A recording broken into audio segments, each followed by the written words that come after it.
আপনারা জানেন গত 16 বছর বাংলাদেশের চেহারা কেমন ছিল। স্বাধীন বাংলাদেশের তালিকায় বাংলাদেশের নাম ছিল, কিন্তু বাংলাদেশের মানুষের কোনো স্বাধীনতা ছিল না। বাংলাদেশের স্বাধীনতা সার্বভৌমত্বকে টেকসই করার জন্য, ফিরে পাবার জন্য 12ই ফেব্রুয়ারি নির্বাচন অত্যন্ত গুরুত্বপূর্ণ। গত 16 বছর বাংলাদেশে একটি পার্লামেন্ট ছিল, কিন্তু কোনো কার্যকারিতা ছিল না।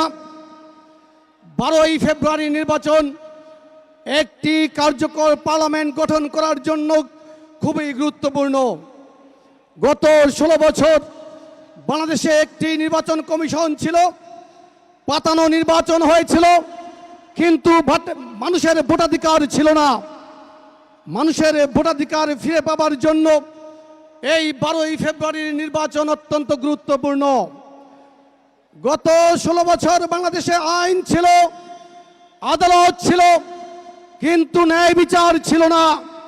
বরং আদালতের এজলাসে দাঁড়িয়ে থাকা বিচার প্রার্থীর রাজনৈতিক পরিচয় দ্বারা বিচারের রায় নির্ধারিত হতো। 12ই ফেব্রুয়ারি নির্বাচন ন্যায় বিচারকে পুনঃপ্রতিষ্ঠিত করার জন্য অত্যন্ত গুরুত্বপূর্ণ। গত 16 বছর র্যাব ছিল, পুলিশ ছিল। আমরা ভেবেছিলাম র্যাব পুলিশ আমাদের জীবনকে নিরাপত্তার চাদর দিয়ে ঢেকে দিবে, কিন্তু র্যাব পুলিশের আতঙ্কে আমাদের জীবন থেকে নিরাপত্তা নামক শব্দটি পুরোপুরি হারিয়ে গিয়েছিল। 12ই ফেব্রুয়ারি নির্বাচন অত্যন্ত গুরুত্বপূর্ণ র্যাব পুলিশকে নিরপেক্ষ করার জন্য। গত 16 বছর মুক্তিযুদ্ধের যে অঙ্গীকার, সাম্য, মানবিক মর্যাদা, সামাজিক ন্যায় বিচার পুরোপুরি ভুলণ্ঠিত হয়েছিল।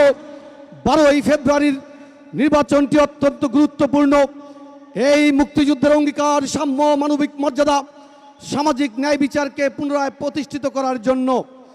প্রিয় উপস্থিতি, বক্তব্য দীর্ঘায়িত করব না।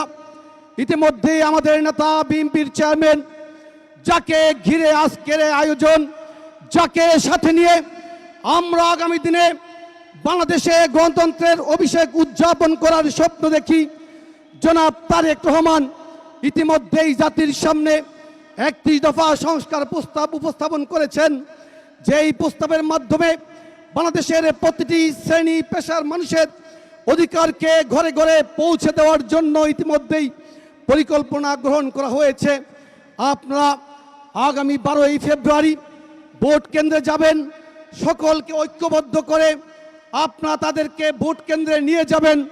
ধানের শীষ প্রতীকে ভোট দিয়ে বিএনপিকে সরকার গঠন করার সুযোগ করে দিবেন, যাতে করে বিএনপি বাংলাদেশে জনাব তারেক রহমানের নেতৃত্বে একটি মানবিক রাষ্ট্র পরিণত করতে পারে, যেখানে বিএনপি পরিবারের নেতা কর্মীরা যেমন নিরাপদ থাকবে, একইভাবে বাংলাদেশে যারা বিএনপি করবে না, অন্য রাজনৈতিক দল করবে, তারাও বিএনপি সরকারের কাছে সমানভাবে নিরাপদ থাকবে। পরিশেষে বলতে চাই যে বাংলাদেশকে গত 16 বছর সন্ত্রাসের জনপদে পরিণত করা হয়েছিল, সেই সন্ত্রাসের জনপদকে আমরা শান্তির জনপদে পরিণত করতে চাই। অর্থাৎ যারা আমাদের সাথে রয়েছে তারা ইনশাল্লাহ আমাদের কাছে নিরাপদ থাকবে, যারা আমাদের সাথে নাই, এই আগামী বাংলাদেশে, নতুন বাংলাদেশে তারেক রহমানের নেতৃত্বে যে সরকার আসবে, তারাও তারেক রহমানের সরকারের কাছে সমানভাবে নিরাপদ থাকবে।